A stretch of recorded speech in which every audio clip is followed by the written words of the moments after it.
So when you hear the term Silicon Valley, you probably think high-tech, startups, social media, but the home of Apple and Tesla becoming synonymous with another genre, politics. Facebook co-founder Dustin Moskovitz announcing a $20 million commitment to help defeat Donald Trump this morning, despite never before being active in politics. The 32-year-old multi-billionaire explaining, quote, "We hope these efforts make it a little more likely that Secretary Clinton is able to pursue the agenda she's outlined and serve as a signal to the Republican Party that by running this kind of campaign, one built on fear and hostility, and supporting the kind of candidate that compel people to act in response."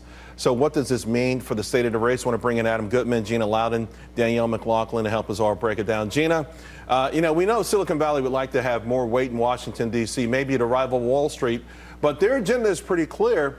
But why are they so anti-Republican and anti-Donald Trump?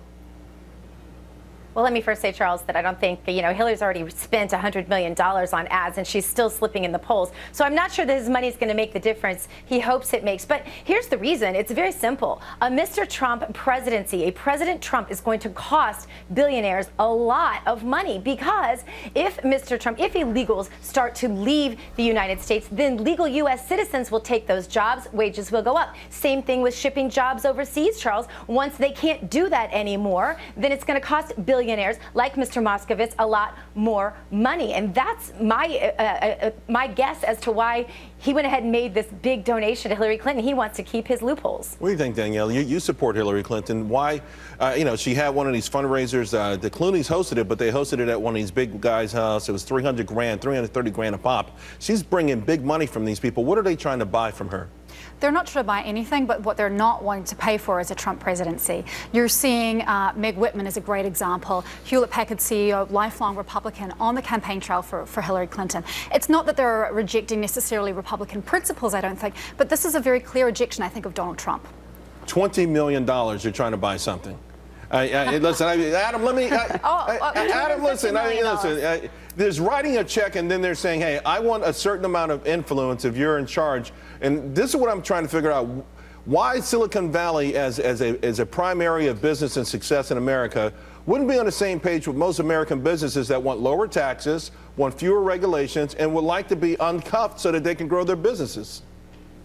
There's no question about it, Charles. And, I don't think this is, by the way, to be very objective about it for a second, this is really not necessarily a good thing for Donald Trump, because you would think, as the businessman in the field, he would have a more solid grip on business in general. However, I must say that two things. One, endorsements this cycle and money are meaning less and less as there's been a rise of the importance and the influence of the American public on the system.